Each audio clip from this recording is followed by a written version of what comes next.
Ljudje se sploh ne zavedamo, da je naše zdravje resnično v naših rokah. Seveda obstajajo bolezni in težave, pri katerih potrebujemo strokovno pomoč, toda tudi takrat lahko sami dosti pripomoremo. Naše srce je organ, brez katerega naše življenje ni možno. Poganja namreč kri po žilah in s tem priskrbi hrano in kisik vsem celicam telesa, hkrati pa je tudi izjemno čutilo in zaznava dosti več, kot si sami predstavljamo in je opisano.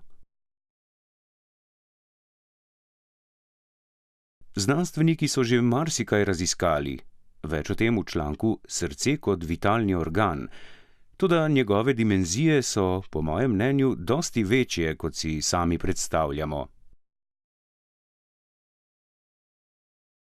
V našem srcu so doma srčnost, hvaležnost, radost, spoštovanje, dobronamernost, ljubezen. In to so vrline, ki so del naše biti, naše esence. Negujte stik s sabo. Morda se vam bo zdelo malo čudno, da vam o tem piše zdravnica, toda mislim, da je tako prav. Najprej in v prvi vrsti smo vsi ljudje. Smo zavestna, duhovna bitja in to je naša osnova. Telo je naš dom, skozi katerega se v tem življenju izražamo. Menim, da moramo vedno in najprej negovati stik z našo dušo, našim duhom, ki pa sta doma v našem srcu. Kako lahko to naredimo in gojimo dnevno? Tako, da smo vsak dan pozorni na to, ali živimo v skladu s seboj, svojo dušo.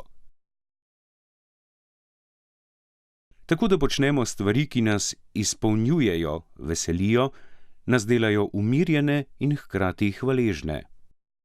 Tako, da si dnevno vzamemo nekaj trenutkov in smo sami s seboj, v tem trenutku povezani z vsem, kar se dogaja skozi nas.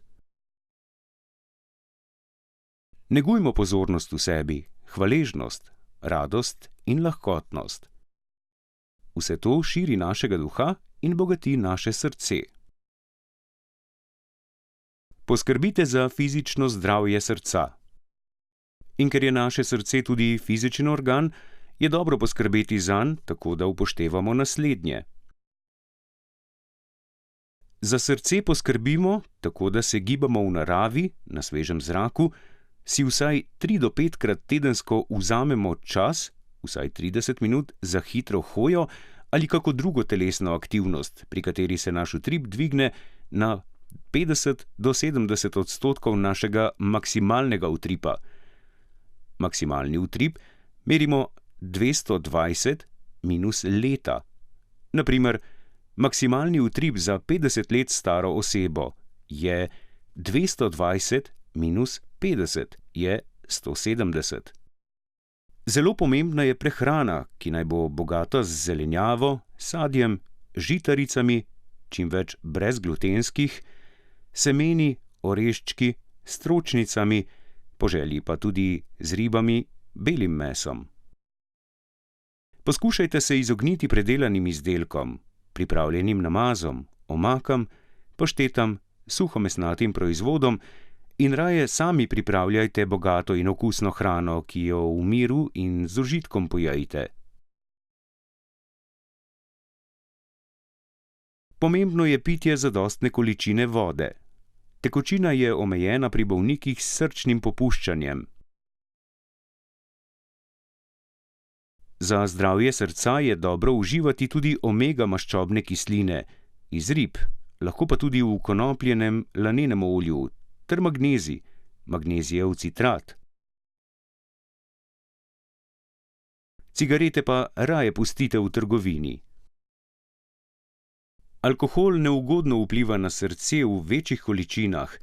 Kozarček 100 ml rdečega vina pa vam občasno ne bo škodil, če seveda niste na alkohol preobčutljivi ali se zdravite zaradi odvisnosti.